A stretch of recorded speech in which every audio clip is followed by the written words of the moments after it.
What is up, everybody? Welcome to the Wingin podcast. Jack, how you doing, man?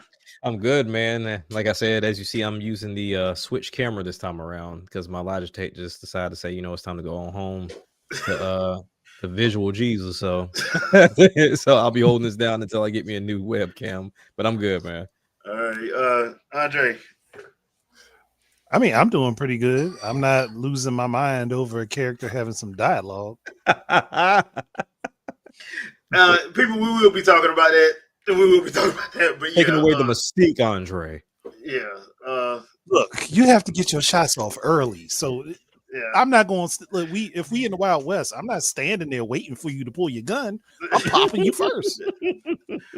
Facts. I mean, but yeah, we're gonna get into that a little bit later. But first, just want to give our real quick thoughts on the Japanese state of play. Once again, we did a live reaction on that, and that was an actual. It wasn't bad in my purview.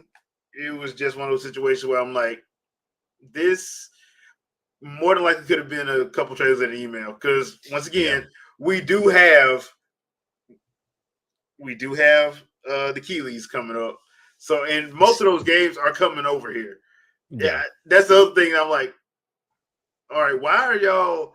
First of all, normally they don't show the Japanese stuff, the region stuff. They don't show over here. Normally, they keep it region locked to their specific region because certain stuff ain't gonna come.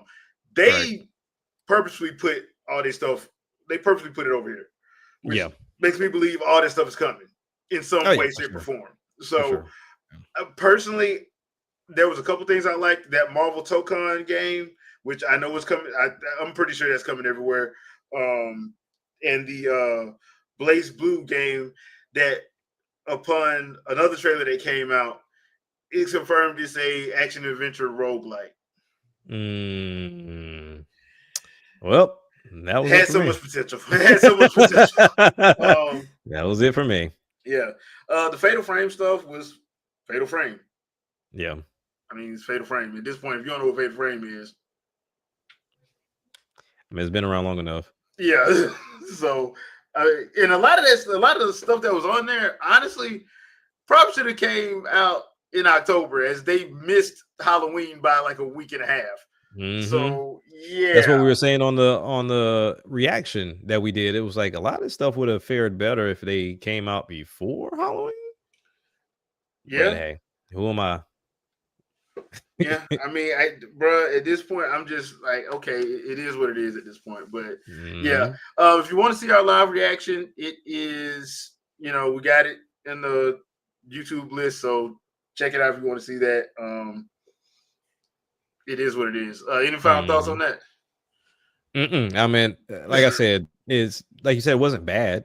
Yeah, it's just it could have been phoned in. It could have been a tweet. It really didn't have to be a whole direct. But I will say, after seeing it again and their big push at the end to kind of show you how a PlayStation 5 works and the controller works. Yeah. I'm curious as into why they did that. But then also too, from my video I just dropped on my channel, it seems like they're already preparing for this PC push, because they got the monitor now with the charge, like with the hook for the charging a controller. They already got speakers. I wouldn't surprise me if they come with their own chair. Yeah, they're gearing up to get everybody pushed over to PC. I mean, at this point, they got to make money somehow. I'm with you. Yeah, they got to make money somehow. And as much as I wish that fan base would just back all they bragging up, they don't. No, they don't. No. They don't. Like, they don't purchase the games. I mean, it's not there. We said it with Astrobot. We said it with Spider-Man 2. But then again, we also said Spider-Man shouldn't have had that budget was ridiculous. Yeah. They shouldn't have had that. But, it is what it is at this point. They got to make money. And for Microsoft and Sony, exclusives don't help them. Which is nuts. It's because and they only have themselves to blame. They only have themselves to blame because, one, the budgets are too big. They let their developers take 10, 5, 6, 7 years and overblows your budget because they have this grand vision that don't work. And then so they keep pushing the money into those games. Then when the games come out, there's no return on it. Right. So you have to go other places because going there, we spent all this money and we barely sold 1 million copies. Barely, if that. Yeah. And after doing all the marketing and stuff, we didn't even turn a profit in most cases. So there's that. Contrasted with, because people love to sit up and pretend like they people really do think that Legend of Zelda and Metro are going to be on PlayStation and Xbox. It's not. I don't pay them no attention because they're just looking at the like a pattern that they're seeing, and they're not understanding that there's a cause behind it. Yeah, I'm like, it's not going to happen. And you say, well, why? I mean, everybody else do it. They need to get in line. No, they don't, because they actually make money off their stuff. That's why there's hardly ever a sale. And if it is, it's like 5%, like 5% off. Like it ain't much. It ain't much. Need a couple bucks. Yeah, but on the flip side of that, most people buy the game and don't complain about it. Like there's always going to be people on the line complaining about it, but that ain't real life. So correct.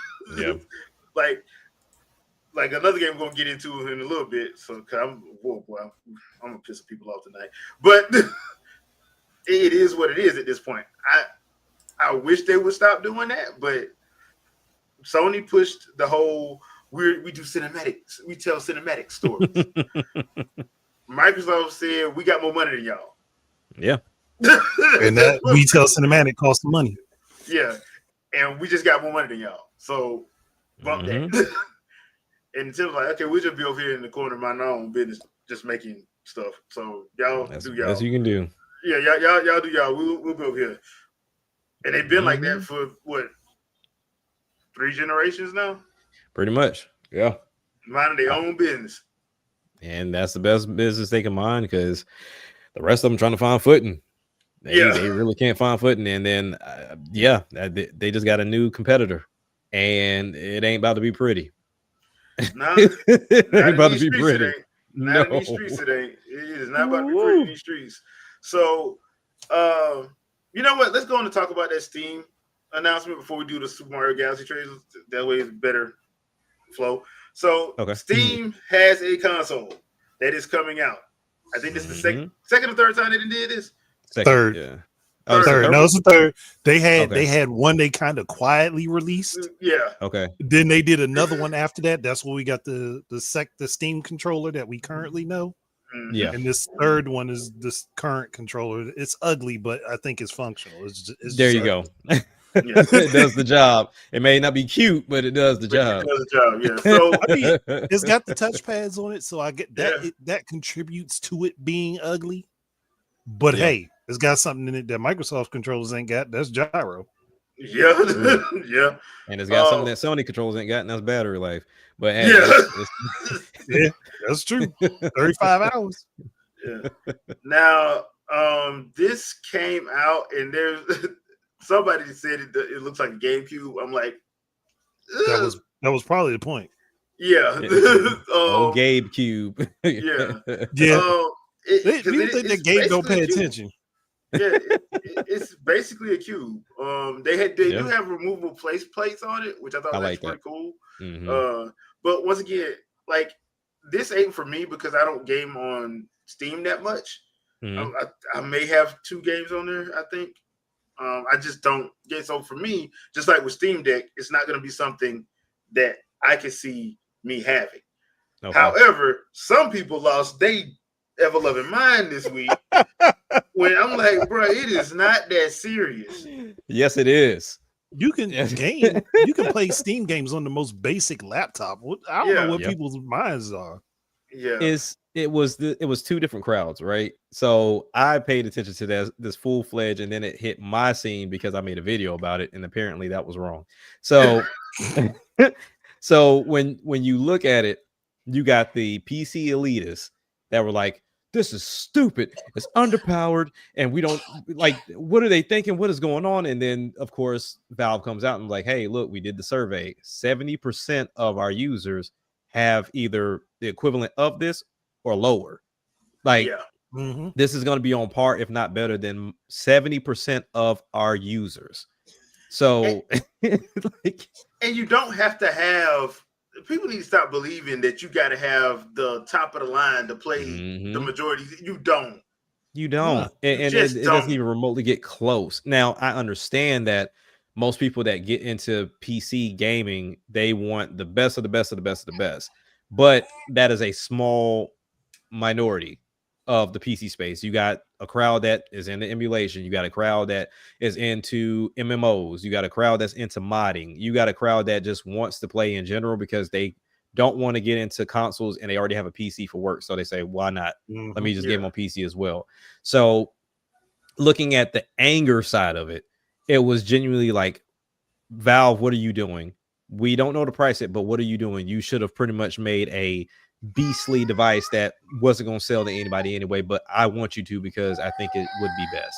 And then you have the other side of the house that's like, oh, this is not comparable. This is, weaker than a Series S and da-da-da. I'm like, why does it matter? If the developer is telling me that this thing can play games that 70% of my crowd is playing, why are you questioning it? And then on top of that, they're like, hey, look, yeah, some games will even play 4K 60 with FSR because, of course, we're in the era of upscale. So why question it? For me, this, like, I've been talking about getting back into PC gaming for a while. I have a Steam Deck because I bought it for my son, but then he swapped me my ROG Ally for the Steam Deck. And it works. Now, I'm one that don't mind tinkering, but I know it's not for everybody. But all in all, you would imagine Valve has learned a lot from having the Steam Deck out and, going through their faults with the first two Steam engines. So they understand what's going on. And one thing that I think the PC crowd should be happy about is you now have a device that developers can optimize for.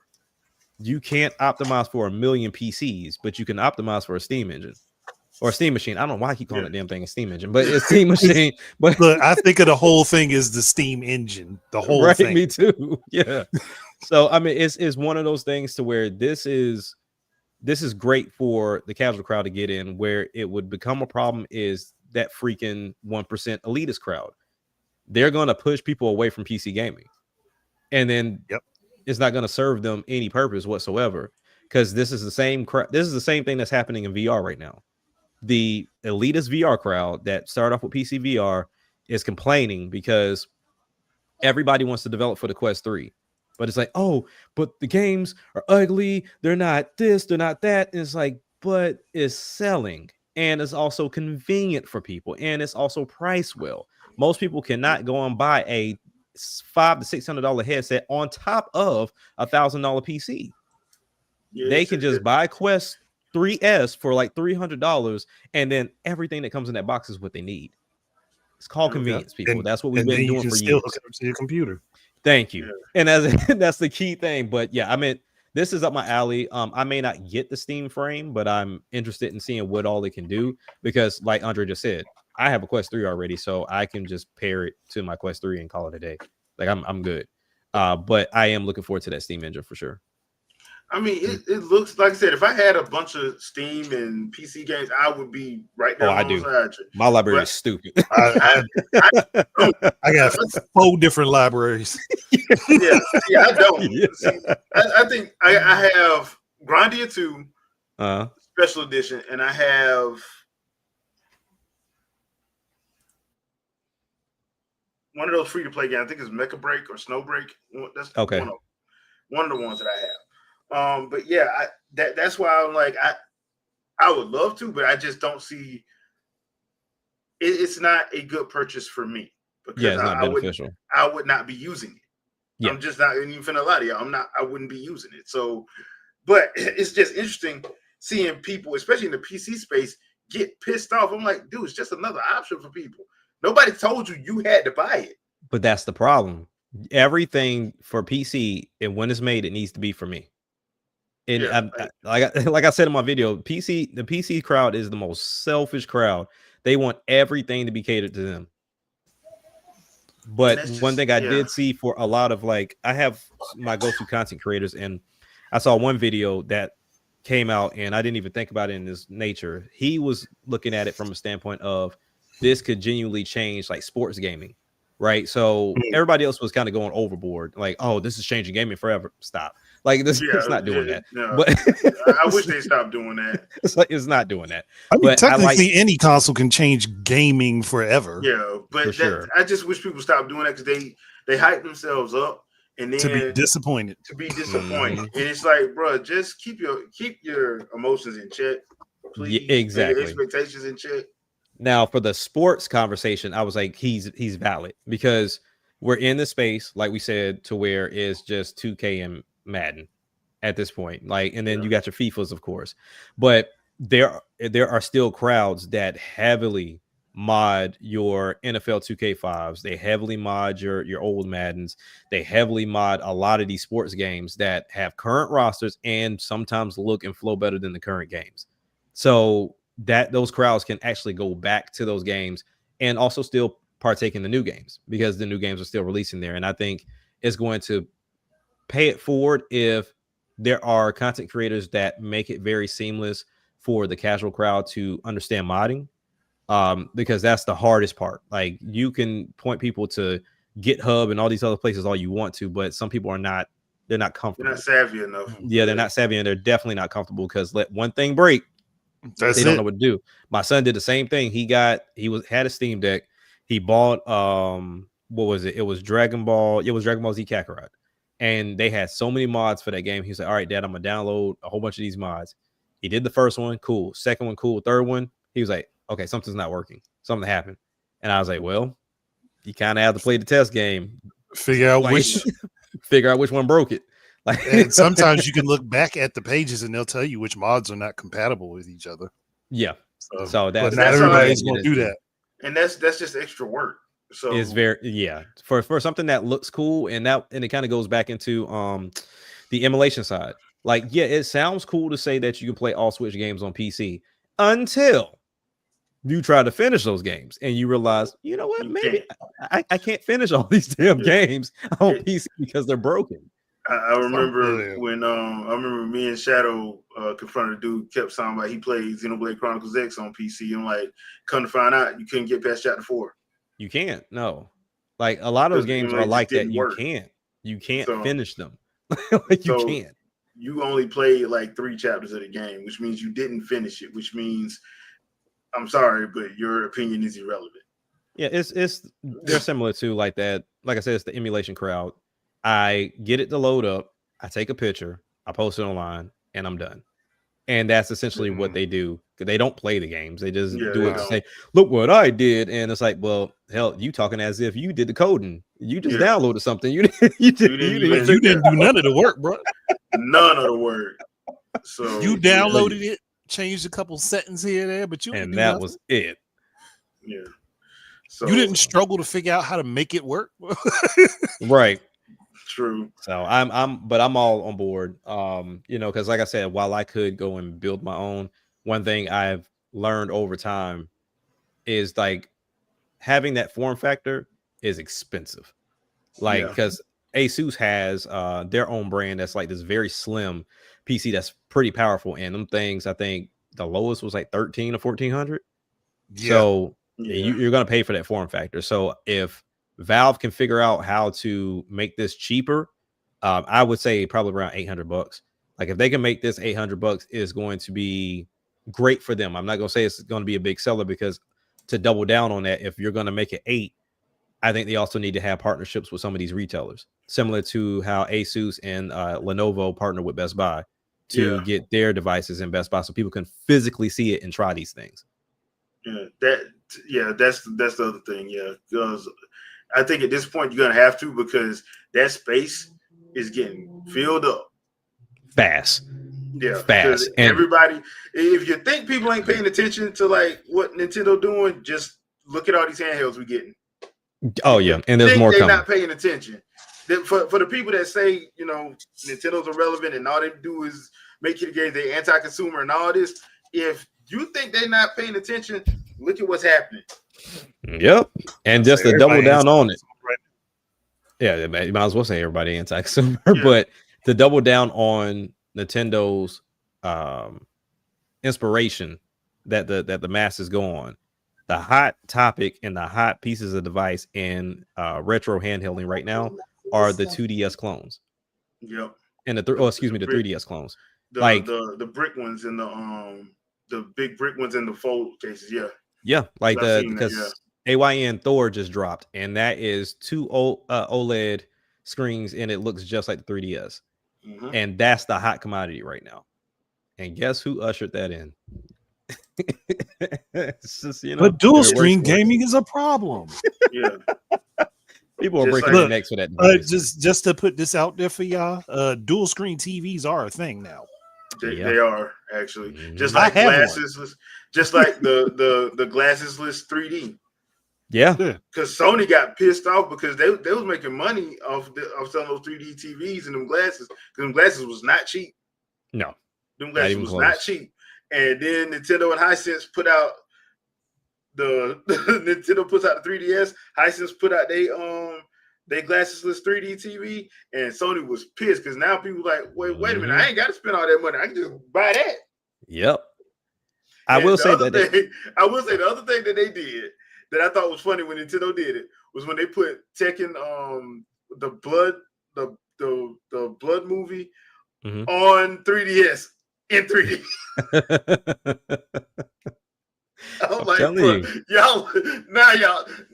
being petty. Now y'all just being petty. Hey, that's the best way to be honest with you. Because what was crazy too, like that Sony TV you're talking about, they had other functions to it that I thought was pretty cool. Like the fact that they were trying to, I don't know if they were trying to cure local multiplayer where you didn't want to like have people screen watching. But with those glasses, it was like, oh, I can see my side and you can see your side, which I thought was pretty dope technology. That was pretty cool. It's just it never went further than that. And the problem was that price. People couldn't afford that. That's the concept now that could be reused with VR though. Oh, for sure. Yeah, 100%. So that was the thing. Like like I said, the TV wasn't bad, but the two main problems was, one, 3D works best in the theater. Mm-hmm. You'd have to have a setup for that. And number two, everything wasn't coming out in 3D. So even if the movie was out in 3D in the theaters, everything wasn't getting a 3D version on DVD, on Blu-ray DVD. It just wasn't. Those few and far in between. Yeah. So like the big stuff did, but everything didn't. Yeah. So basically it was essentially a waste of money. The bad thing is now that concept could be reused because people probably hate me for saying this, but that concept could be reused because of AI, because it could clone perspectives, and you could do it now, but nobody's going to attempt to do it, which is going to be the problem. You could do it now, though. Yeah, now. So, it is what it is. So, you know what? Let's have a little fun and just watch a trailer right quick. What's that? Watch a little movie trailer right quick. You know, because every now and then, you know, we need to break the monotony of, you know, foolishness by watching Jack Black. The picture of foolishness. Why they always want artists being like this, man? No artists I know act like this. I know some violent artists.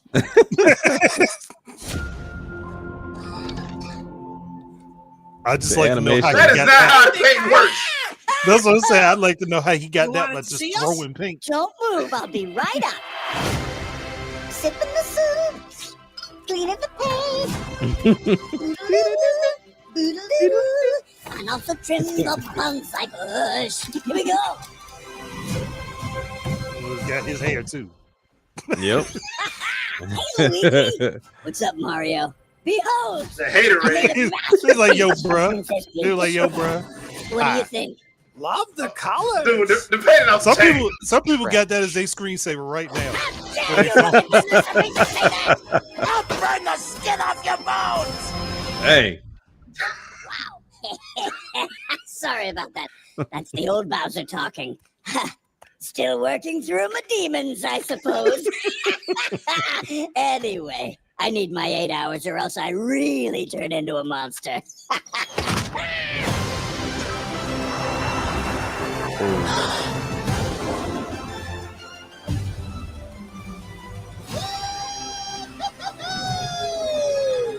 I don't know if I'd have been ready to jump on something I don't know what it is.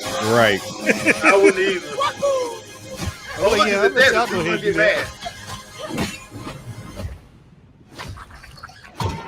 This is definitely blending Sunshine and Galaxy. I'm Bowser Jr. Mhm. And I'm gonna be taking my father now.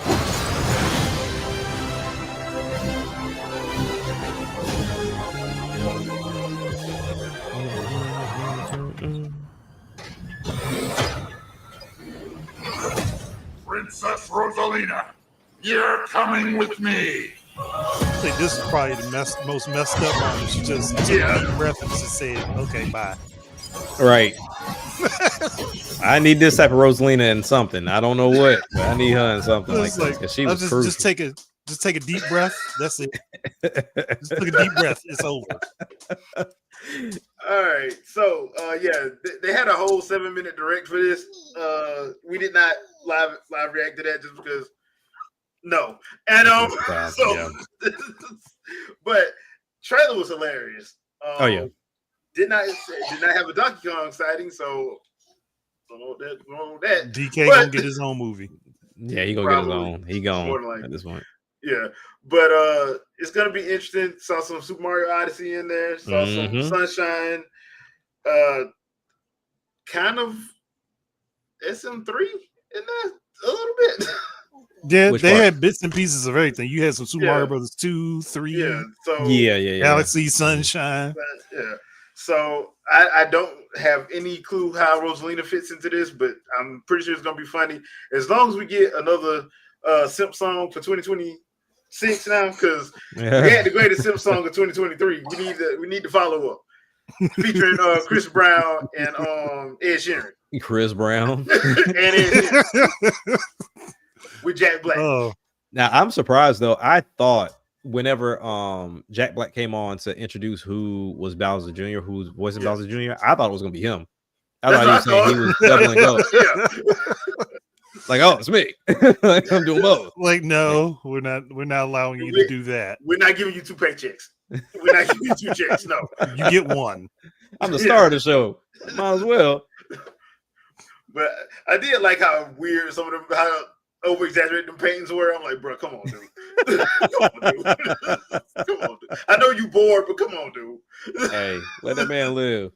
And he tiny. He ain't got nothing else. At least they gave him like a decent cage. Like they could have left him in that bird cage. They built him a whole castle. They made a whole castle around. And I'm pretty sure Luigi was the one that did it. Yeah, I was gonna say the same thing. That was Luigi all the way. Yeah. That was Luigi. He's like, look, he's so small right now. We don't have to be mean to him. Like, we ain't got to be mean to him. Like, and Mario, not even like Mario's still on site with him. Yeah. I don't blame him. Like, think about it. If Luigi's being nice to him, realize you were about to end up in lava because of this man. Yeah. So you a little too nice. You almost died. Like twice. Yeah. Not once, but twice. And you gotta remember, Bowser was killing people in that first movie. Like, bro, he was getting killed. Like, we laughed about it. We laughed about it because it was funny, but yeah. Yeah, that dude is a fool. But I will say I'm looking forward to the movie. One thing I will say is like maybe Rosalina is involved because somehow Bowser Jr. found out that there are better stars than the one that Bowser was going for. Now, like I told the cast last night, I'm surprised that we saw nothing of Yoshi. Like Yoshi we know he's in it, but the thing is like the ads have been leaking him. Like it seems like he's gonna be a prominent piece in this movie, but he was nowhere to be found in this trailer. I'm guessing they're gonna show him in like the second trailer, probably gonna hit like in February because they said April. So I'm guessing the second trailer's gonna hit end of January, early February, and that's probably where they're gonna put him in because even the director said like, yeah, he's gonna be in the sequel. Like they already had planned that out anyway. So that's why they did the whole teaser in Mario in the first one. Like Right. he's gonna be in it. Yeah. So I'm like, okay, that makes sense. But yeah, he wasn't nowhere to be seen. So Yeah. So I mean, and then also with him not being here, and then we got Rosalina now. I wonder if we see Daisy in the desert now. Is Birdo We in this might one not, at all? We might not see Daisy just yet because they haven't introduced Wario. yeah, I'm thinking they're probably going to yeah. introduce First. Wario and Daisy at the same time. that makes Probably, more sense. yeah. That actually makes more sense. Even though Daisy was definitely well before Wario, but Wario For sure. ended up taking over in the Mario Land games. So Mhm. they probably won't show him until they show him and Daisy about the same time. Yeah, and I think that's probably the best thing to do, just because it'll probably flow better if they did it that way. Dark Now that Voice. you mentioned that, Andre, I'm surprised that might be our third movie then, because we were talking about who could be the next villain. It could be Wario and Waluigi. Yeah. Yeah, because isn't Daisy's desert kingdom is rich as all hell, and Wario wants money. Yeah. So he bought that cash, bro. He bought that cash. Dark Void, I did see the leaked Zelda pics. I would say something, but I'm not gonna say it. I'm just gonna wait. I will wait until later to say anything. But I said something in our personal let him refine chat, and y'all know Jack and Andre. They already know this gonna be, because I saw something and I'm like, you already know. Yep, this is gonna get bashed. It's coming. It's coming. It's coming. So I'm like, yep, this is gonna get bashed. So yeah, I did see the pics. I kind of wish people wouldn't do that, honestly, because the guy that was recording it, he was clearly not on that set. You could tell he wasn't. Yeah, he probably found a break somewhere where somebody wasn't doing what they were supposed to, and he was able to get that 30 seconds of footage. So it was like somebody was out camping. Yeah, because he was like, "Oh, he out camping," and just like, "Ooh, what is this? Let me film it." And it probably didn't know what it was. Just so that's one of them situations. I kind of wish they wouldn't have did that, but whatever, it is what it is. But some people are already losing their mind. I'm like, y'all don't even know what the story is. Just chill out. Like they literally just started filming last week. Chill out. Like, geez, chill out. So that's why I hate stuff like this, because miserable, bro. Yeah, because of the Uber. They fake fans. I ain't even finna lie. They fake fans. Just like with Marvel and DC, you got people that ain't never read a comic in their life trying to tell people that read comics how a character's supposed to be. Yeah. And I'm like that. So like somebody's trying, like, just for instance, I can't remember the podcasters, but they try to say that Venom is a villain and not an anti-hero. I was like, he's been an anti-villain in the comics since the early 90s. Yeah. There's no way in the world. One of the things that came out of Maximum Carnage was the fact that he is a anti-hero now. He's not a villain anymore. That was one of the main things that came out of it. I was like, how could this was like, people like, stop trying to go by the movies, like, but that's how he was in the comics. That's not a movie thing, right? That's how he's been forever. It's like with people not understanding that Captain America ain't about America, and he hadn't been since like the mid-90s after Onslaught. But if you tell people, though, he's supposed to be about America, like, no, he ain't. No, this dude has not. Okay, he became Nomad for a reason. Yeah, there's a whole section. He will turn on the United States at the drop of a hat. If he feels like it need to be done, he gonna do it. All right. So that's why I'm like, y'all don't. But once again, you got people who do not understand that, and just So that's the problem that I'm at right now, because I'm just like, y'all seen 30 seconds. Y'all saw some horses. Y'all saw some people. Y'all saw some outfits. You don't know what the hell going on. Hey, I know what the movie's all about from that one clip right there. Yeah, it's behind some trees. Where we didn't even see them acting. We didn't hear the dialogue at all. Like it looked like that was nothing. it looked like they was waiting to start. That's what it looked like, because it looked like they were just okay. You remember what you got to do? Yeah, to where we gonna be at. That looked like what they were doing. It doesn't even look like they were doing nothing. Like, bro, but you got whole diatribes of people like, and this is gonna be taken from Tears of the Kingdom, as you can see. Like, as you can see what, bro? As you can see what, bro? Like, you saw an outfit, but you forget that every Legend of Zelda story is told so it can be standalone. Yeah, that's what I'm saying. Like, they best bet for Legend of Zelda is to not go by no game. Just make your own doggone movie. Just do it. Yeah, that's what I said yesterday. I was like, nope, do not follow by nothing, because that fan base, oh my goodness. And on top of that, first of all, the fan base ain't that big, so people need to hell out. Like, this is not Mario. This is Zelda. Yeah, they are not. Zelda is not as recognizable as people think it is. It is not. So, yeah. Dark Boy, you trying to get this? You trying to get this movie boycotted? Boy, that's what you trying to do. Yeah, dude. Man, you asking for it? You gonna see all types of anti this and go ahead and see like conspiracy posts. Boy, it's gonna get stupid fast. But yeah, I did see that. I wish it wouldn't have happened, but they gotta do it. They're gonna have to do a better job and tighten up security or something, because you can't have that happening. I know they in New Zealand and everything, and they out in the wild, but you can't be having that happen, dude. Yeah, not like that. Because isn't this part of the reason why the last one got pulled? The one that they did for Netflix, it was the animated one, is because that dude went and put the trailer out for everybody, and not realizing that was supposed to be just in house, because Netflix was trying to get they were trying to win the contract basically, to do the movie. I think it was supposed to be the movie. The trailer, I ain't gonna lie, the trailer did look good. It did, because it was basically a standoff between Link, Zelda, and Ganondorf, and some of his minions. So I thought that was actually pretty cool. I liked the way it looked for the time, because that was circa 2006, 2007. Somewhere around there. I'm like, I liked how it looked for the time, but I'm like, that was Netflix fault, because they should have had a reign on who, was in control. Because they lost that and Star Fox because of that. That's disgusting, boy. You talking about you ain't Star Fox was supposed to have been an anime.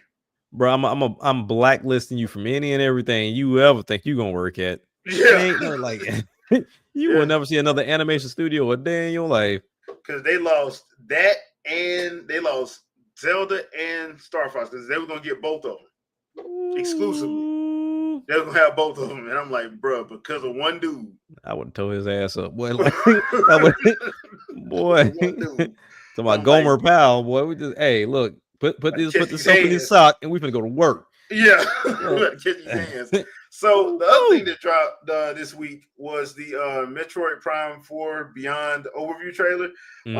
People were complaining that Nintendo hadn't did anything for marketing, and the game's supposed to be out in a couple weeks, so they put a trailer out. They were not really a trailer, but just an overview, letting people know what the game looked like, and letting them know some of the side characters and stuff. And now people mad about Miles McKenzie. Main reason I put that name right there on the screen. Miles McKenzie. Because Andre, me and you had talked about this before. Now, with Nintendo trying to go into pictures, at some point they're going to do a Zelda one. They're going to. They're going to have to. And the thing about Metroid is, most of those games are bottle games. What I mean by that is, like, when a bottle movie is a movie that happens within a set specific time frame, usually over one night or one day. That's what they call a bottle film. Metroid games are mostly bottle games, which means they only happen within this set time frame on this set planet before she blow it up. That's not a spoiler, by the way. And it happens like that. So when you're playing the game, you don't need to have certain things in it, because it's a video game. You're getting you're performing the actions and everything. Movies are different, Anime is different. You kind of need interaction so people can understand characters and stuff. Now, me and Andre had said before, like, look, I don't know how they need to do it, but she needs to have either a suit AI or something because Samus is stoic. You need somebody to offset that. Offset that does not mean cracking jokes every 5 minutes, but you do need to have somebody that has a personality, some type of personality. Now, I don't even know what you're getting mad about, because if you played Metroid Prime 3 Corruption, they had the same. It did the same thing. They had NPCs that talked. This is where people ain't playing the games. Yeah. Oh, dude, trust me, because people have tried. Because I responded to one of Rob's posts, and I'm like, "That's how you tell nobody played the games." Everybody on there telling me, "Well, I played the games, and they shouldn't." I'm like, "No, you didn't. No, you didn't." Because you complain about corruption. Corruption did the exact same thing.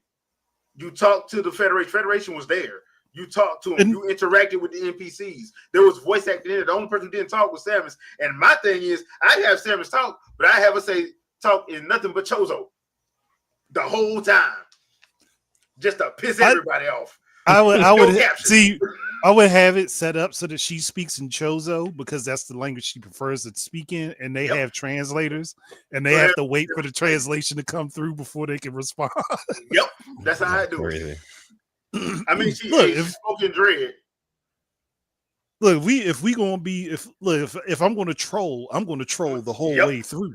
You got to commit to it. I'm going to commit fully to it. Yeah, you got to do it. So that's the thing. I'm like, she does need some type of, because I was saying it should be the dude from the M. Higgins, the big black dude that was her homeboy, the only one that actually talked to her and she would actually not be pissed about. Like everybody else, she was pissed at. She was not pissed. He was the only one that could straight up talk to her. She'd be like, you know what? You're right. Yeah. Right. That's what I'm saying. Like, bruh. That's what I'm like. I'm mad at you. Yeah. So that's what I would have did. I'd have that because of the simple fact that, like, one, you've already established that this character and Samus are cool enough to where she would actually not act up with him. That's one way to put it. Yeah. And the other way is another thing too is she actually listened to him and like they was cool. They was cool. So I would do it like that. And then that way you can have a character that has a personality that can offset Samus's stoicness, because Samus is stoic. She just what she is. And I even saw one thing where somebody was like, I didn't know Samus was that tall. Like, Samus is supposed to be 6'3". She's gonna be like 6'3", 190. Like, y'all do she up there on height. Like, y'all do realize that she's like, she got infused with when she took that Chozo blood infusion to save her life. That's what changed her DNA. Yep. So she hadn't been fully human since she was 4. That's crazy.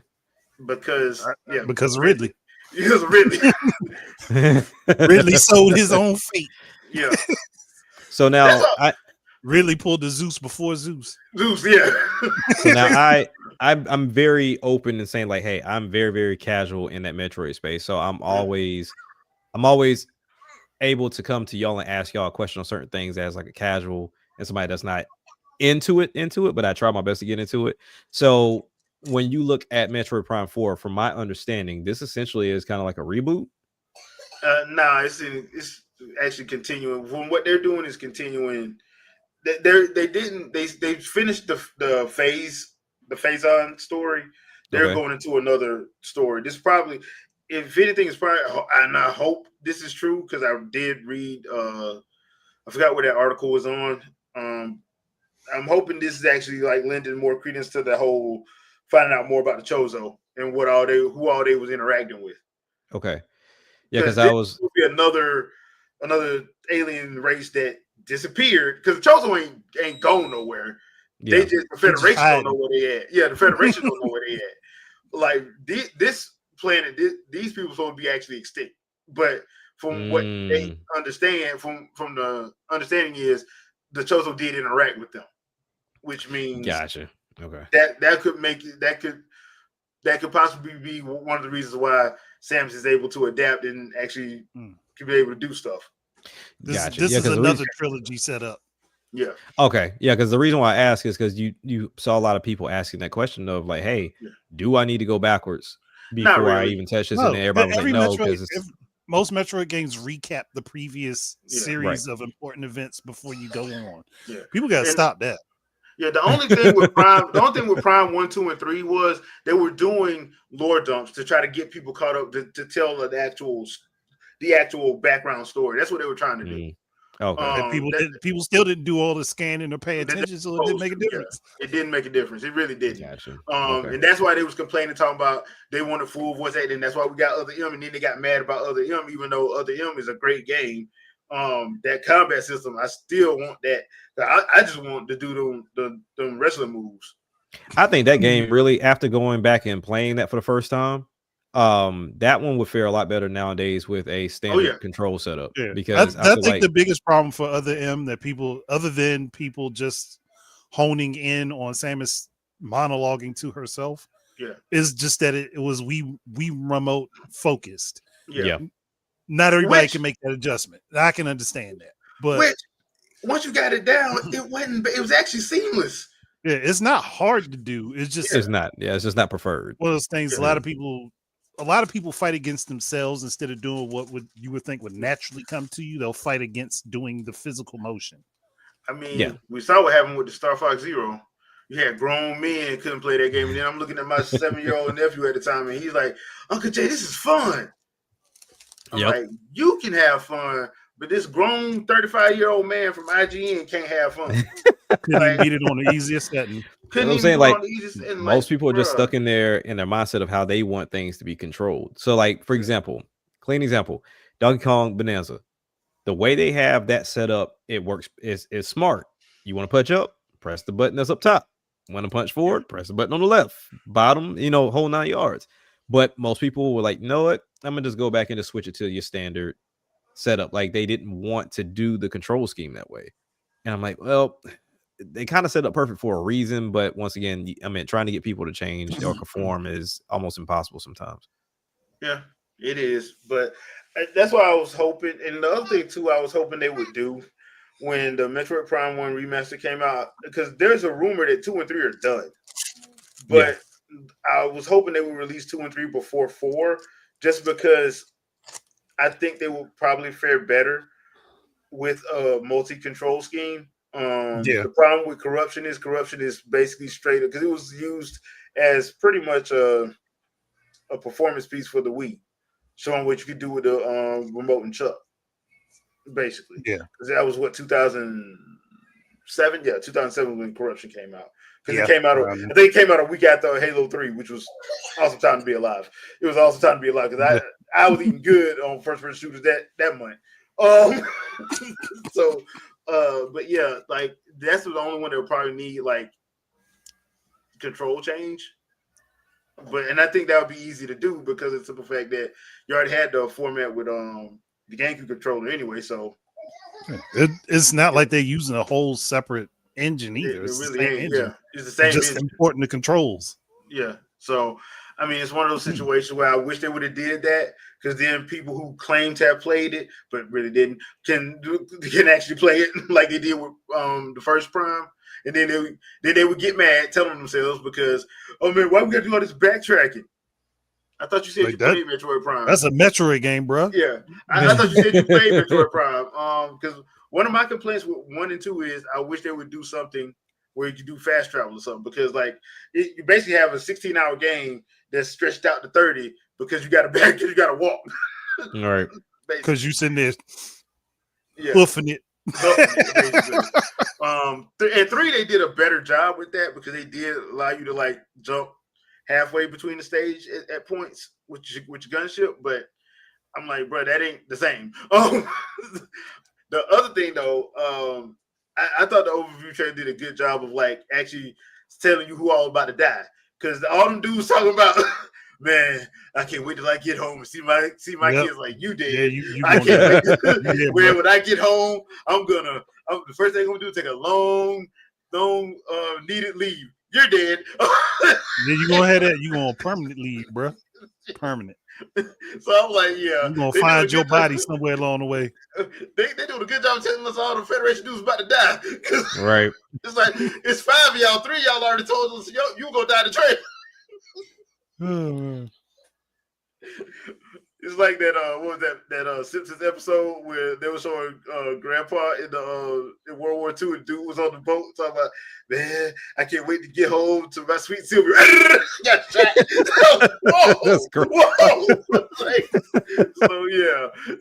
Oh man. I love that, but yeah, I enjoyed the overview trailer. I'm looking forward to playing that game. I'm pretty sure that Viola's going to be the reason why we get around places quicker. Mhm. I also got a theory about the whole Viola bike system. Mhm. Now, people have been saying they want vehicle combat in Metroid for the longest time. Mhm. And this is, to me, this is them being able to do a performance test See on how it having works. a vehicle move in 3D space to be able to use it to move on to be able to use like her gunship or say a later game down the line with her newer ship. Yeah, because At least that's my theory. I would love for them to actually do flight missions, but that's just me. I would like to see her do some. Yeah. space I want to see some space combat in Metroid because there's no way all of her fighting is on the ground. Yeah. Yeah. There ain't no way somebody saw her flying around in space. Say, hey, look, that's Samus's ship. Let's go murk her. There ain't no way nobody did that, especially next time. Hold on. Don't murk her. Wait till she get on the ground. Then we'll jump her. Like, what? Why? Hey, like, you got a bigger target in space. Like, what you, Look, man. Meta Ridley That's is some- still in. that's some Meta Ridley Frieza logic there. Meta Ridley is still in the back to take. All right, Meta Ridley's still in the back to take. He ain't fully ready yet. We just wait till she get on the ground. We all jumping together, right? Right? Everybody go. No. I'd be the one right there at the console, like, hey, we got rockets, we got lasers. Let me hit them rockets first. Don't see us coming. We can just hit her with this now and get this over with. In some kind of way, she'll still survive all of that and bring them to a planet and blow it up. Mhm. But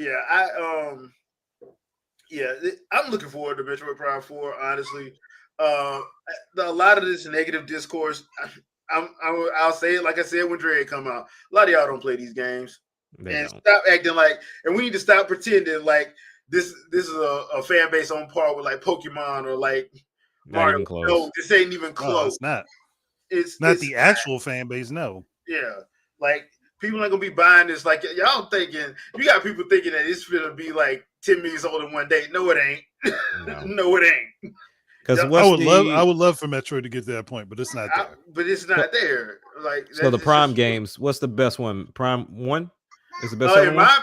my opinion, Prime 3 is the best one. But No, I mean best selling. That's what I meant. best selling, I think it's Prime 1. Yeah. Okay. I want Prime, to say the first Prime is the best selling. yeah, because then I think 2 and 3 are not far apart. it's- Well, they're all it's not Prime far 1. apart.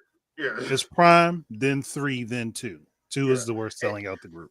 but let's be real. They're not that far apart. All right, like people do not understand that it's not that far apart. Like by not far apart, I mean in some cases, I think what it was like 100,000 was Originally, space. I think it was. Yeah, I think they count the trilogy separately, so you wouldn't Yeah. count the individual sales for each of those. yeah. So Okay. yeah, and I think because Metro Prime 1 did sell a mill. So did 3. I don't know about 2.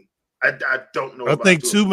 2 made it over $1 million. It made it over $1 million. It's showing that it went over $1 million. So, Okay, so based I off just of if remember. AI is to be trusted, Prime sold 2.8, 2 sold 1.1, and 3 sold 1.4.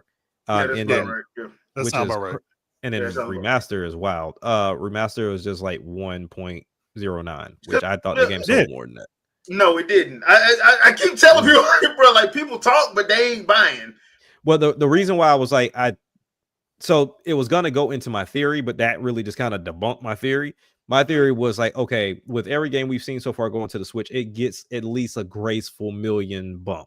Like, but it don't seem like this got that at all. Like it should have. Like I feel like remaster should have been at 2. Or do you think like the shadow drop kind of hurt it? No, I think I think it's more like people got Dread and then realized that they didn't True. really like Okay. Metroid like that. Yeah. And then Remastered didn't catch a win because people didn't really like Dread. But Yeah, and not Dre got 3 understanding that million. they're Yeah. two Okay. different gameplay styles. Yeah. And to be fair, like the people that was complaining about Dread, I'm like, especially complaining about how hard it was. I'm like, this is one of the easier ones. What are you talking about? So it doesn't help. Wow. So Dread hit 3, and so that's the highest at this point. Yep. So, and I think you have a point too. People play Dread and was like, but then at the same time, Dread and Prime are different games. For people that don't play Metroid, they wouldn't know. Yeah. True. So now, do y'all feel like Metroid? We always talk about like games that are on Sony and even like Hi-Fi Rush. If they came over to Nintendo, they would sell fantastic. Do we feel like Metroid is on the wrong platform? Nope. No. Okay. It's not that the platform is the problem for it. It's that people pretend that they buy the games. Yeah. Like just be honest. You out here pirating. Tell the truth. Yeah. You pirated. Or you bought it used, and they don't count those. They don't count used sales. Like I remember having this discussion with somebody, and he pulled out his game. Like, no, I support. There's a big used sticker on it, and I had to explain to him. Like, no, you only supported GameStop. You didn't support them. You supported GameStop. Right. Yeah. And they don't understand that. They think because they bought the game, it counts. It don't count like that. That's why a lot of companies want you to buy the game digital or not. They don't want you to because they don't. That's the explicit reason for DRM. Yeah. It is because they don't want you to resell it. And that's why I personally always thought it would be better for the companies to have a buyback program themselves where they can buy the game back and then resell it. Nintendo was doing that for a while. Up until the Switch, Nintendo was doing that. They did have refurbished versions of their stuff that they sold. They stopped doing it, or either that, or it's very hidden because you can't just find it on their site anymore.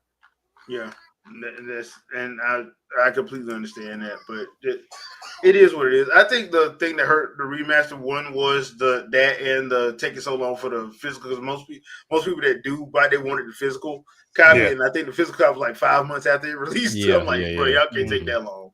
I waited. I got it for $20. I mean, I waited, but I bought both. I double dipped. So yeah, I just got the digital. Yeah, so, I double dip. So that's one of those things. I mean, there's a lot of issues with that. But the other thing too is, like I said, like it's not Mario. It ain't gonna sell like that, and people need to because Dread wasn't gonna sell like that.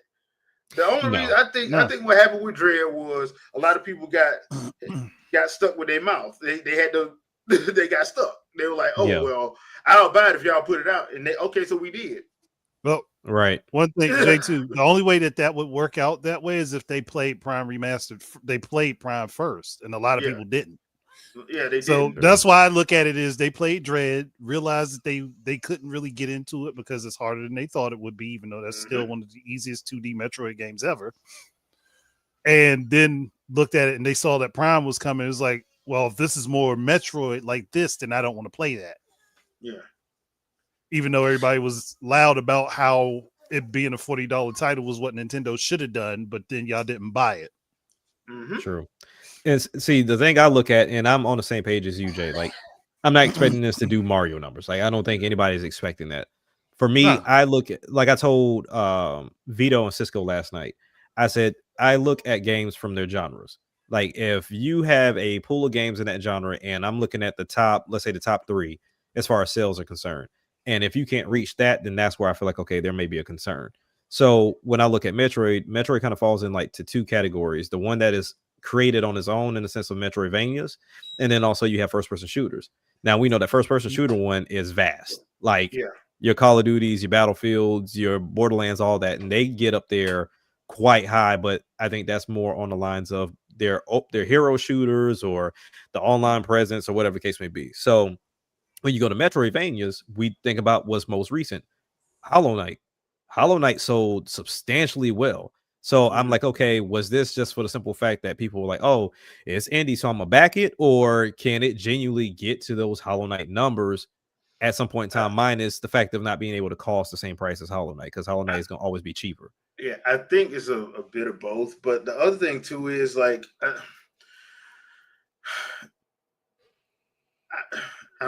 don't mean it like this, but it's probably gonna come out wrong. There's with Metroid, like the Prime games are easier than the 2D games. Okay. They just are. And some people do not like tough, hard games. They just don't. Like, right. And so it's not easily accessible for some people. Okay. The problem, like one of the problems with Dread, there's some people who haven't beat that game because they can't beat Raven Beat. They can't beat the stuff going to Raven Beat, and they just give up and get mad. And that's that. Your favorite person said that. Yeah, like sometimes there's one of those situations where you're like, okay, I understand where like the whole get good crowd, I understand that, but I also kind of understand other people that like, look, man, I just want to play the game. I don't want to have to. I don't want to have to sit up here and have to worry about this character sponging stuff. I know I'm hitting them and nothing's happening. And that's that can be an issue with some people. The thing, once again, the other thing too about the Prime series is you have to do a lot of scanning. You do a lot of scanning, especially if you want to get the full story, especially with 1, 2, and 3. You have to. If you don't, you're not going to get the full story. That's why there were some people. I remember me and Rob, Root 2 Review, did a Metroid Prime podcast, and people were telling me I was lying until they actually played the game and did what I said, which is scan over 90%, and they saw what I was talking about. Because if you didn't do that, you weren't going to see the story beats that I was saying that was in the game. Right. Okay. And some people just don't want to do that. They just like, no, I want to shoot and kill stuff. And, I'm like, bro, you can't do that with these titles. And hence we get the problem with people like disliking Miles McKenzie. I just want to run, shoot, and kill things. Yeah. I'm like, that's it. Like, and this ain't going to have no multiplayer, bro, because it don't need it. Yeah. It don't. Like, this ain't. If you want to go play Halo and Call of Duty, go play Halo and Call of Duty. I do want a Metroid multiplayer game, but I don't want it to be focused on Samus. Yeah. I would actually want it to be focused on the Federation and the Space Pirates fighting each other. And nobody's going to buy that. And that's the problem. Nobody's going to buy that's going to be the problem. Because there's no Samus in it. Yeah. Even though that's another facet of the freaking universe. Yeah. But that's not what everybody wants. Yeah, so I mean, It's just one of those situations where it's just like, as much as I love the series, I'm not delusional. Like, I love Legend of Zelda. I'm not delusional. Like before Breath of the Wild, Zelda didn't sell like that. Nah, it wouldn't. It wasn't. And now, even after Tears of the Kingdom, people are complaining now because they wanted to go back to where it was before. I'm like, y'all kept saying they need to go open world. You kept saying they need to do all this stuff. They do it. Now you're mad. Yeah. There's no win. There is no win. Honestly, I think a lot of these IPs may need to have like 2 versions of their games at this point. It's kind of similar to Mario is like the anomaly to where both his 2D and 3D games sell like freaking hotcakes. Like crazy. Yeah, they sell like crazy. But that's just because his name is just so big.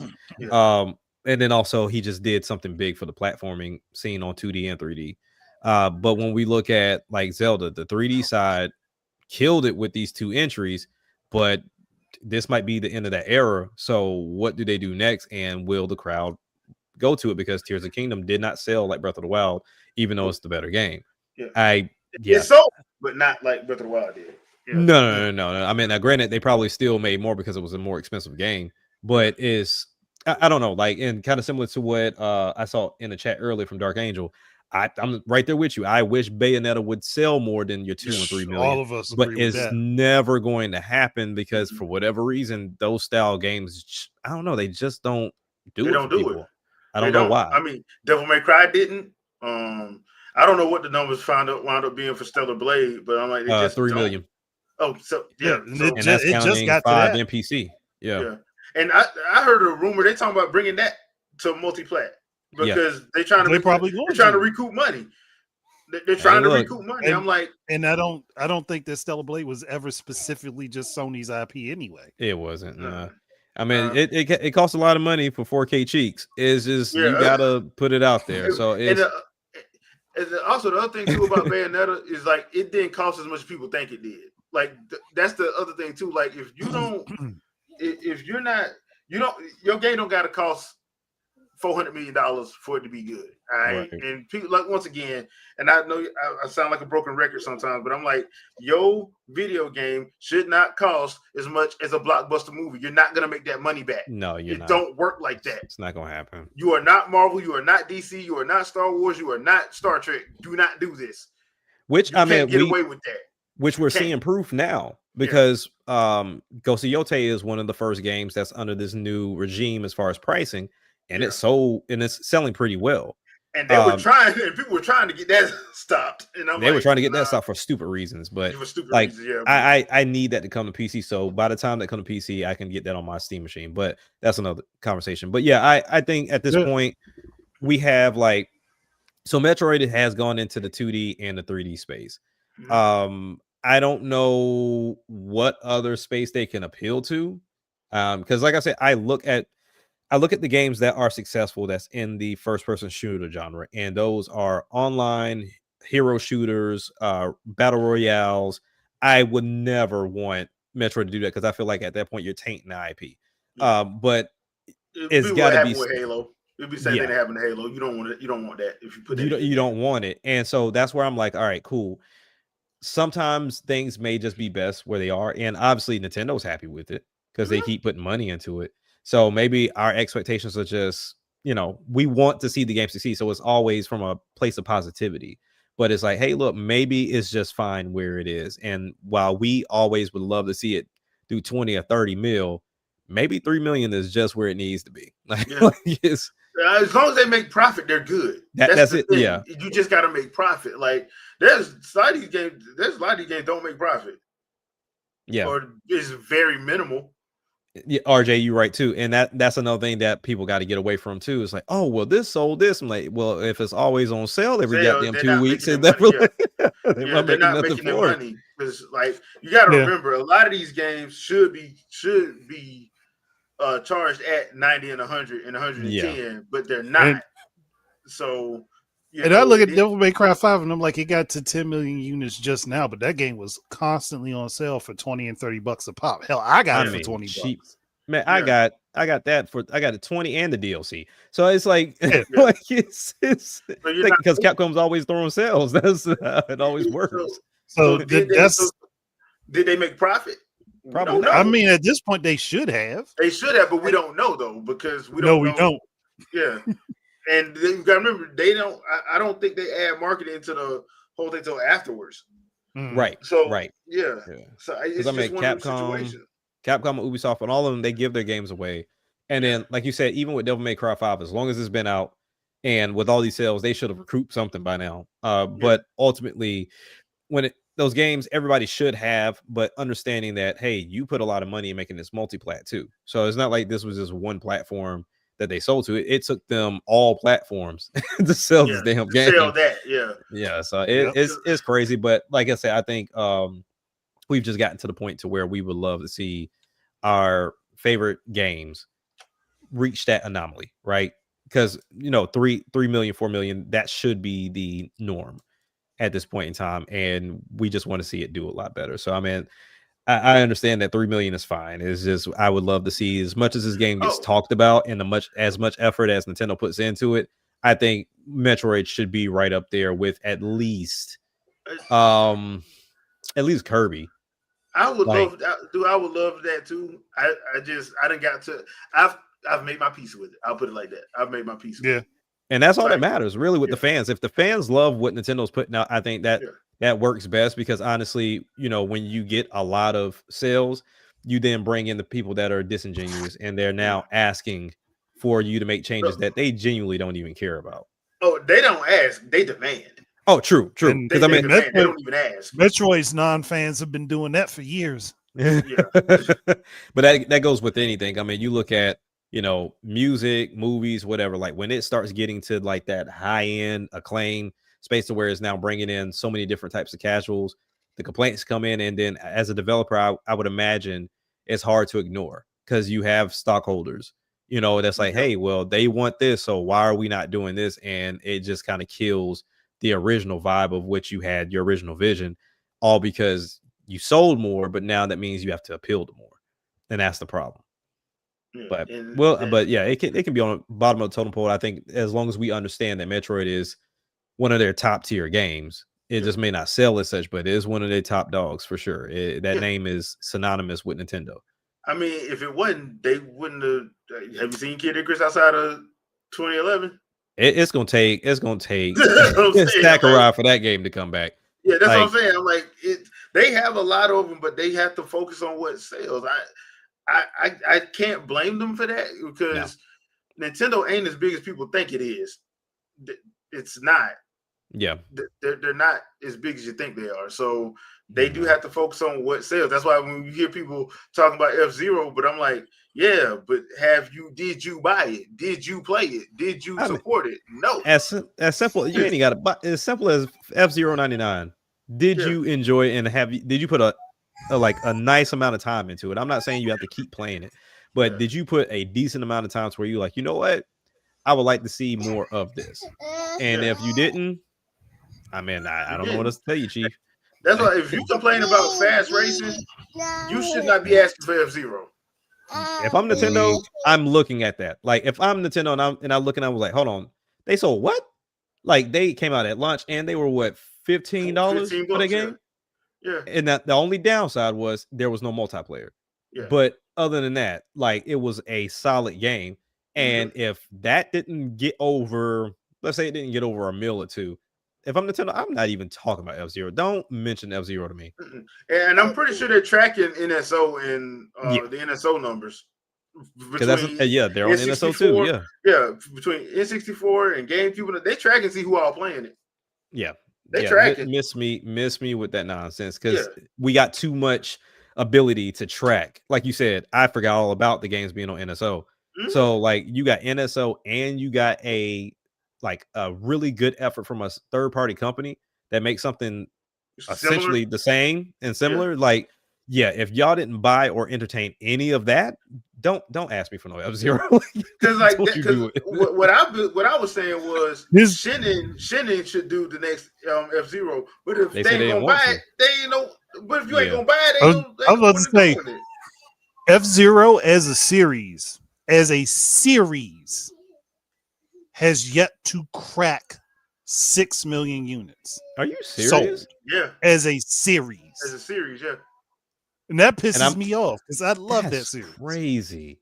But the way people talk online, you would swear they sold 30 million on GameCube. I can understand some because, like, for example, the way I talk about Mystical Ninja, you would think that damn game sold 30 million. I know for a fact it didn't, but some you are one person. Right. You're one person versus a legion of people that talk about it like they like they have been playing them. Like, how many of y'all have actually bought these games and how many have actually played them? And if you ask them, I'm like, okay, so you got F-Zero GX on GameCube. I didn't get a GameCube. Then why are you running your mouth? Oh, well, Captain Falcon, my favorite player on Smash Brothers. Okay, and that's what gets people in trouble. Like that's what gets people in trouble. You don't know what F-Zero is. You just know Captain Falcon. That's different. That's not the same. Okay. But I mean, in a way, it's great advertising. But don't claim to be like this diehard because you like the level and the effort that Sakurai put into it. That means you just never played the game. It's the same crew with Star Fox. Star Fox is like they're tied to 64. Like 64 is on their hip. And even though, if I'm not mistaken, y'all correct me if I'm wrong, they said that Zero essentially was like a remake of 64. Yeah, it was a remake. It was a remake. But 64 was a remake of the first one, and then Zero was a remake of 64. So I need Nintendo to do something different. Damn. Yeah. Well, because that's why I was like, and Dark Boy, thank you for saying that. Golden Sun is another one. Yes, another one. Yep. But the thing, like, I love Star Fox on Dinosaur Planet, Adventures on Dinosaur Planet. Yeah. Please put that on the NSO, by the way. And Armored Assault. Mm-hmm. Like, those two were awesome. They didn't sell like that though. Yeah. And So, like I said, and like what Wade said, I'll give some people due diligence in the sense that they didn't even know it existed. Because like some of these games, like for example, I didn't know about most of like F-Zero until after I got older, because I only knew of course, the Super Nintendo one. I knew of I think that might have been it, and then I got a little bit older. And I was like, oh, they had a whole slew of games I didn't know. So, but when I did find out, I went back and I bought them.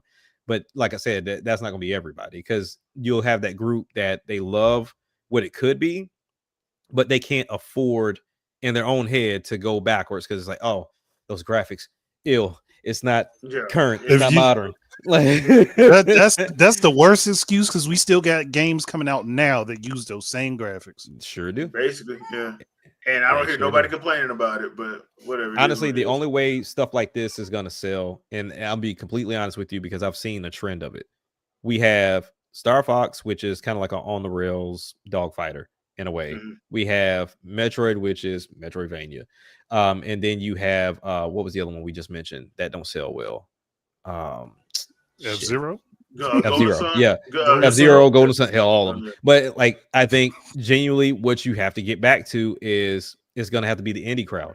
Because even if we talk about Golden Sun, it's not like a 1-to-1 representation, but Sea of Stars showed you, like, people will go crazy for the game. Yeah. But I think it's going to have to be on the smaller crowd that isn't in that AAA talk space. Because the moment that you start getting in that space, people start doing weird stuff in that area.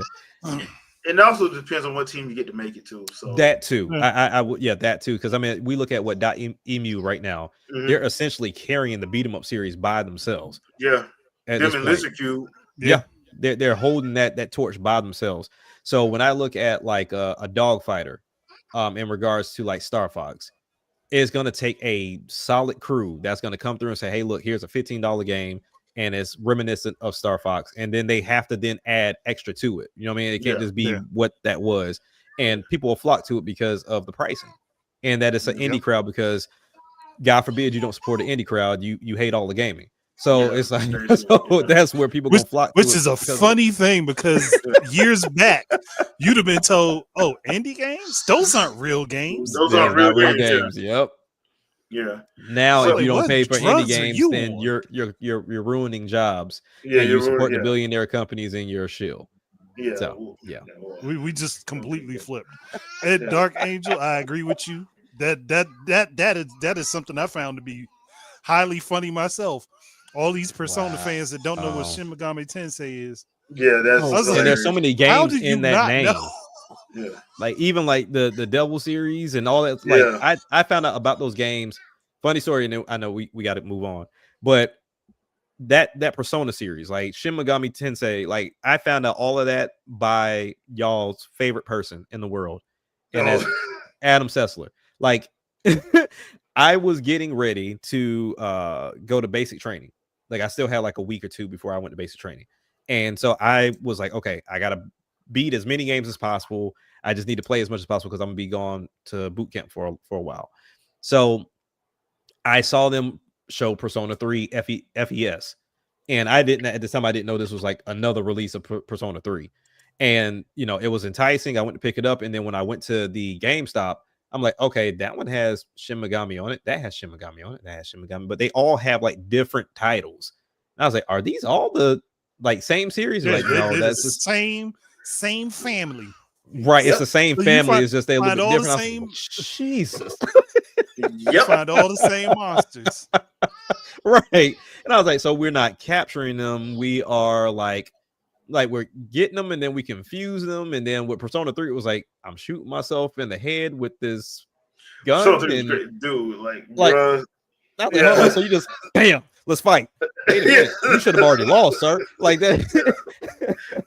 Because I think that's around the time that one with the anime that went along with it, where the guy that ripped his face off in the first episode. I'm like, y'all should have told me that was gonna happen within the first 10 minutes. Because That was disturbing. So yeah, stuff like that. Yeah, So man. yeah, I feel you on that. Okay, before we get out of here, we do have to talk about this Pokopia one, the one with Oh man, I'm the glad we Ditto. talk about whatever. this. Kia, whatever it's So- called. No kid. So okay, so people probably gonna get mad at me for saying this because this is the last time I'm gonna talk about game key cards because this is ridiculous at this point. It's ridiculous. Put your money where your mouth is. If you gonna sit up here and die on this hill of game key cards, don't buy it. Don't buy it digitally. Don't buy it. Stop getting on here. Stop getting online, getting mad at people because they buying something that they like. First of all, you ain't got no business pocket watching nobody. You need to worry about your own checking account. Right. Secondly, if somebody want to get it, let them get it. It ain't bothering. It ain't hurting you at all. Right. And stop acting like you sitting in these doggone boardrooms with people and you're the one making the decision because you're not. Mhm. Because I've seen Ubisoft, Capcom, and there was another developer come out and say the reasons why they went to game key cards. They're all different reasons, but they're valid reasons. Mm-hmm. So if put your money where your mouth is. Now, the other thing too, this is a Pokemon game. Nintendo don't own Game Freak. They don't. Now, Nintendo said their first party titles will be available on physical game cartridges. They didn't say nobody else's was going to be. They said they was going to guarantee theirs. Guess what? Game Freak is not owned by Nintendo. And Game Freak didn't even make this one. It was Namco Bandai. Yeah. Exactly. So once again, there's not them. Even if it was, it's not them. So yes, do they work with does Game Freak work with Nintendo for Pokemon? Yes. You want to know why? For sure. Because that's the best place where they game gonna sell. Yeah. That's why. Yeah. But And either way you look at it, looking at it, they didn't say they would never use game key cards for their games. They said for right now. time we're not At using this time, Exactly. they never This said time. we're not going to. They said right now, all of our developed stuff is going to be on game cards. That doesn't mean anything for the future. And people run around, Nintendo lied. What the hell was the lie? My thing is, number one, you know their games ain't that big anyway. They can't control third party. They can't control third party file sizes. They can't. They can't. They gave can't them an control what they option. decide to do. They gave them an option. That's the problem. They gave them an option. Okay, so should people be mad at Sony and Microsoft because third parties took the option to have not every game, but have a full Blu-ray and only put a little bit of the code on the Blu-ray, so you have to download the rest. Yeah. So I mean, or my personal favorite, when they put a code inside your box, and then there's nothing else in there. Somehow that's better than the game key card. I'm like, I can still resell the game key card. I can't resell the code. Yeah. Exactly. Not that I would anyway, but I'm just saying, like in general. Yeah, well, I would. If you really don't like game key cards, just like Jay said, if you don't like game key cards, do not purchase the game. Whether you purchase it digital or not, don't purchase the game. Just don't buy it, because you're not sending the message you don't want the game, because the game sales are still going to be up, which is going to tell them one way or the other this still worked. Just don't buy it. If you are that gung-ho on it, and this is a Nintendo fanboy saying this, if you are that gung-ho on it, do not pay for games that have game key cards. But this is what y'all forgetting. This is what y'all forgetting. Y'all forgetting one key component. If this game looks like something I want to freaking play, how am I supposed to deny it? How am I supposed to deny it? Deny it. Put your money where your mouth is. There are plenty of games. There are plenty of games I want to play that I will not touch because of things that the companies have done that I disagree with, and I am not buying those games at any point in time. That's an integrity issue on yourself. If you can't stop yourself from purchasing something because you have to have it, that's a you issue. That's not the company's issue. That's a you issue because you have impulse control. Yep. Problems. Yep.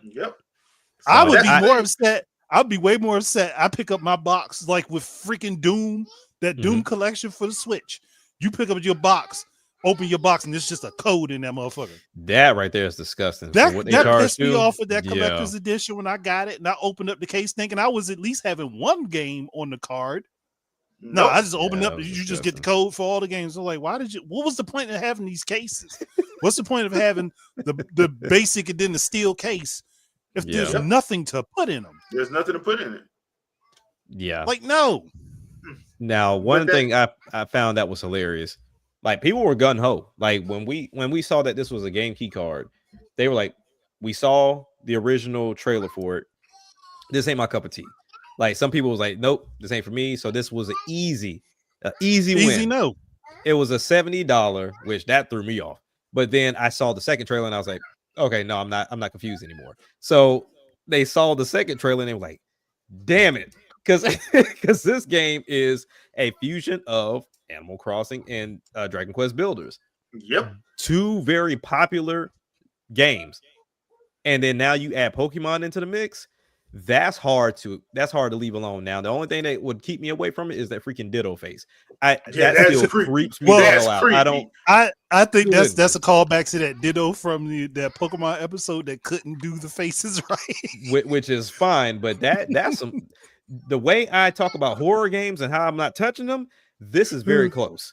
This is very. Even when they showed it, I was like, "Oh, that's cool," and then it's transforming into the other Pokemon. I was like, "Ew." Like this, why you still got that hand drawn face there, bro? And then the fact it's like you can invite friends. I was like, they all look this creepy. Like, no, yes, they do. You be like, the devil isn't showing enough lie. Like, that's the Hills Have Eyes Pokemon edition. Woo. I was like, this is creepy as hell. But like I said, besides that point, people thought they were going to be able to skate past this one because we hadn't seen enough of it. Then they saw it, and it was like, like, all right, I might have to pick this up. Like, you can't. I wasn't interested in it in the first place for me, so it don't make a difference. Yeah, it don't make me no difference. But like, it's just one of those things of look, they showed you a game, and now you like it, and you're gonna have to eat your words. Yeah. Either you get the game key card or you don't, because a lot of companies gonna test y'all. For example, Resident Evil. Resident Evil is going to be a test. I want to see how many people stay away from it. That's been Resident Evil. Clamoring for it. Let's see if you stay around. Yeah, you getting it? Yeah, that's what I'm saying. I'm like, that's why I said, like, I don't have a problem with people having a difference of opinion. My problem is when you keep sitting up here and harping on it, but you have no resolution. Yeah. What's your solution for it then? Oh, you don't have one, but you want to keep going back and forth with people. Like, if you're gonna tell me 2 + 2 = 13, I'm just gonna let you have it at this point. I'm not arguing with you. I'm not arguing with you, and that goes for people that know me that have been on this podcast. And that if you're gonna die on that hill, by all means, they can be on the one. Watch Highlander. I don't know what to say to you because to me, it's not that serious. It is not that serious. It's like video I said, games. And I one more point I want to bring up for this because I know people have said it and other people say, well, it's not the same thing. If you have a Steam library full of digital games like I do, thank you. You should not be complaining about game key cards at all. You should not at all be complaining about game key cards. Well, what if the servers go down? I could plug in my Wii right now, clear out my data, and still re-download all of the games to my Wii that were digital games that I could download. Yeah. So until the problem becomes an actual problem, let's not assume it will be.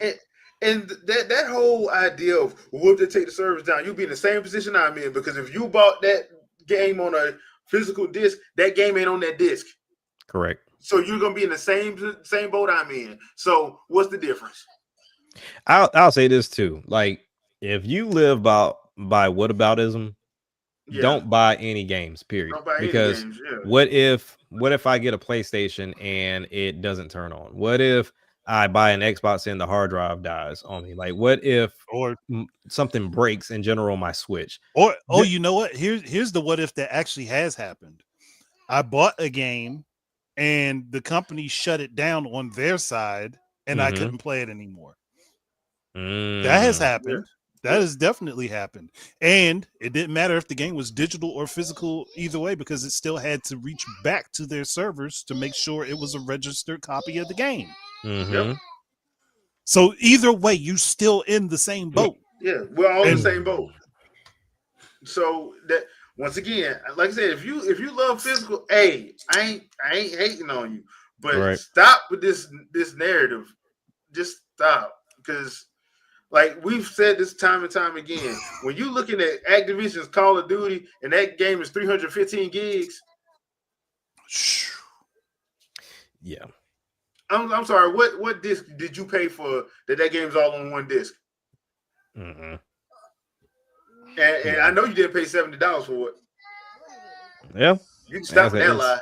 There's so many things. So many things that could go wrong, and even like the Concord situation, that right there, I think that's justified. But but that's so rare.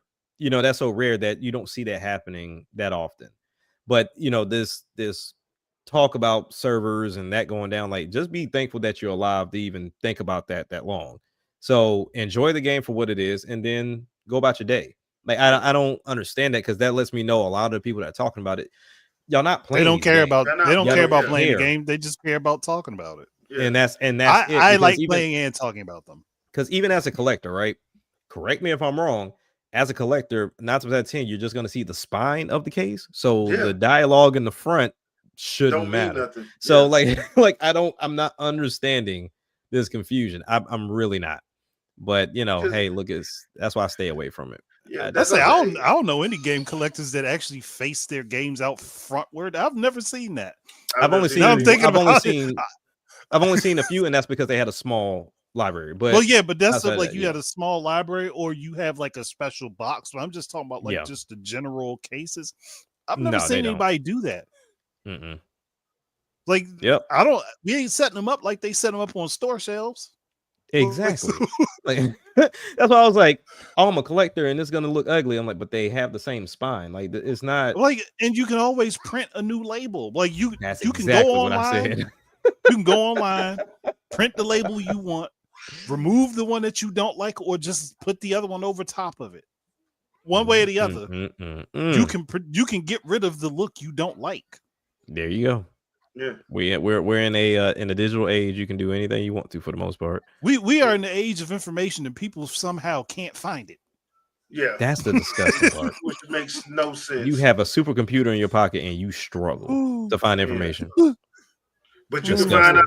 If you wanted to find out what Kim Kardashian had for breakfast, you could, amongst other things. But you know, that's what I'm saying. You can find what you want, which that's why I'm like, at this point, it's just. It's just, to me, it's too much complaining about nothing. Because most of these people complaining, most of these people doing videos, most of these people going at it with people on X or Twitter, whatever you want to call it, they ain't gonna put the money where their mouth is at the end of the day. Nope. They're not. As soon as they find something they like, and like you said, Resident Evil Requiem, that's gonna be we're gonna see. We're gonna see. That's gonna do numbers, boy. That is gonna do numbers. We're gonna see. Now, if Square wisens up and puts the Kingdom Hearts games on the Switch too, you know it's gonna come in the key card. Yeah, ain't no way they ain't doing that. They were bold enough to do a cloud, so you already know what time it is. They bold enough to charge you $90 for cloud. So just disgusting. So I mean, and isn't Final Fantasy VII Integrate's coming. Yeah, Integrate's coming in January. Isn't that going to be game key card? That's too big of a game. Yeah, that has to be game key card. That's 90 gigs, dude. That has to be a game key card. I'm just saying. So look, by everybody else's logic, they could have taken 2 of the regular game cards and split it in half and put them in there. Well, but here's the funny thing about it is that's what people were complaining about before they started going to this one disc format. People was complaining they didn't want to have multiple discs. They were going to do that. They were going to do it just like it was back in the late 90s. It was going to be 3 discs, double disc or whatever, or double, physical media. But people complain they don't want that. Okay, well, guess what that means? You're gonna have to. This stuff ain't gonna be unless it's definitely smaller than that file size. Some stuff just is not going to be multi-disc. Yeah. And T-Boss, thank you. Yeah, that one was on 2 discs, but like most of the other stuff, they were complaining about that. That's why for so long there hasn't been that. And this was like the first one they did in like what 15 years that was multi-disc, because I think the last one was what, Odyssey for Xbox 360. I don't, let me lie to you. It's been so long. I think that was 4 discs. I will not give Square Enix a break. They have screwed up too much stuff. They need to be whipped back into shape. I can't wait to see how realistic age forward.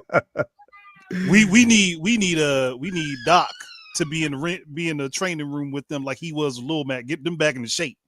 Yeah. Square well, they started to though, but they started to, because you saw they started cutting back on some of the craziness they've been doing. But they got to, because they didn't overspent so much. Yeah. So I mean, hey, we're still in the red. Oh, they're gonna be in the red for a while. So look, they better hope that nobody buy out Team Asano from up under them. Yeah, because boy, that'll ruin them. If that happens, they done them. And was it RPG Factory? Yeah, so people buy them Factory, out. They buy them out from under them. That's it. Game over. Yeah, because they actually might as well make pass them IPs along. Yeah, because they actually make the stuff that's actually selling that don't cost that much to make. So, but all right, peeps, that's gonna do it for this episode. Thank you everybody in chat for coming through. We appreciate it. Jack, anything you want to pimp out? Yeah, so like I mentioned on the channel, I finally dropped a video this week in regards to the conversation centered around Steam, which I go into detail as into a lot of the communication that's going around as far as like, oh, this is like the new coming of Christ when it comes down to gaming. And I'm like, no, it's not. And then on top of that, Xbox is doing it too. So within the video, I'm curious to see when Sony's going to do it. We've had plenty of conversations about future of gaming. And one thing we've always come to the agreement on, one thing Sony's going to do, they're going to be behind and then they're going to copy homework. And so I'm curious to see if they are going to copy homework, because they're behind the ball curve right now. Just like real quick, when I say they're behind the ball curve, if you look at the handheld space, Xbox, they cheated. Like they just went through their name on something. And they were like, hey, I turned in my homework, even though it was somebody else's homework. So then like they can at least say they in the game. We all know the Steam Deck exists. Then we go to VR side of it. They have the Steam frame that's dropping. And then once again, Xbox cheated again. Hey, Meta, like, can I put my name on your homework and then turn it in until my stuff is ready to go? So like, so they've done this twice. So now we know like their next console is going to be a console PC hybrid. So they're just trying to make sure that they're in the existence until their main product is ready and go, which I'm worried, because we've never seen a Microsoft handheld product and we've never seen a Microsoft VR headset. Because typically Microsoft doesn't do hardware, they do software. So this is going to be interesting to see what they do. But then as far as Sony is concerned, the PS6 is meant to just be a console. Their handheld is meant to just be a standalone handheld. And their VR is, well, it's there. So I'm curious to see how this all works out. But nonetheless, check out the video just to get my full viewpoint and opinion on how this whole thing plays out in the end. All right. Andre. I don't have anything right this moment, but I got a couple ideas. I'm probably just run through real quick while I'm trying to get this other video to fully process. So I got some stuff I might just put up just for fun, just to mess with people. Sweet. All right. I got a couple vids coming out this week. Age of Imprisonment inspired or from. What difficulty are you playing on? If you don't mind me asking. Normal. Okay, I might need to switch to normal. Yeah, just switch to normal so you get your level up. Because it's taking way too long. Yeah, way too long. Yeah, I just do the because I make sure I do the experience plus buff it before every mission to get my experience up. I try to get that thing all the way over to the max, and then automatic count. Yeah. Okay. And then I just just do that, and that way it won't be bullet sponge. Because once you get your level up, like I just did the Crimson Omen fight where I fought the Dark Construct, and I was like 15 levels ahead of him. So gotcha. just do that. Also, tomorrow is the Game Awards nomination show at noon EST, which means since I'm home tomorrow, I will be doing a live reaction like I did last year. Oh God, pray for me. Oh, but yeah, I don't know why you do it to yourself. Got to, man. Getting ready for the Achilles. You're getting ready for the Achilles, man. Got to. So This reminds me of the Dundies. You gotta know the appropriate alcohol to pair with the roast. You do. Like it's always hot though. It's always hot. I'm gonna have pineapple juice and Jamaican rum this year. So that's what I'm doing. Hey, look, games. I might have a couple things I might just put together for myself. I might just mix my own drinks. But I want to know what I'm gonna have. I want to know how I'm gonna feel for the mix that I'm gonna make. Basically. So yeah, we do have that tomorrow at noon EST, 9 Pacific, 9 a.m. Pacific. So I will be going live probably around 11:45.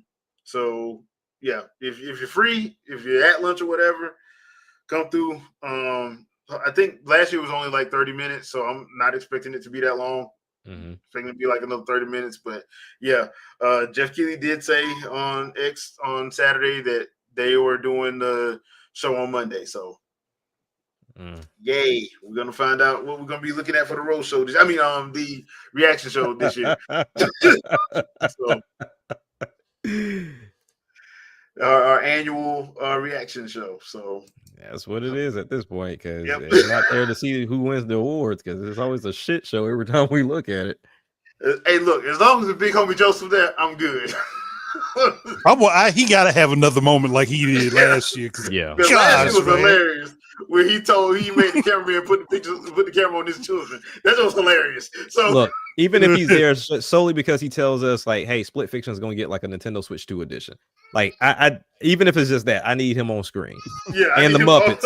I need the Muppets stage. too. Yeah, I need the Muppets. Yeah, because look, it took a minute for the Muppets jokes to warm up. It took a minute for their jokes to warm up. They ain't coming back. No, they went. You saw Jeff Keighley's face last year. They ain't coming back. Nah. Bring back the personal torture chamber. Come on. Nah, he ain't bring doing that back. Because you can tell, like when they said, I forgot what they said, but he looked at me like that wasn't on this. Nah, yo, that wasn't on them cue cards, homie. That wasn't on them cue cards at all.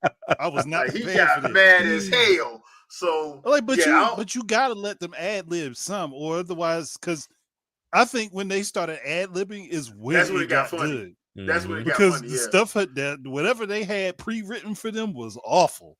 Yeah. So, but yeah, that is tomorrow. So we'll be doing that live. So at 12. So I want the Muppets back. I want them back. I want them back, but I don't see that happening. Just because of how he or if they do come back, they are going to be so curated. Yo, yeah. It ain't gonna be them two.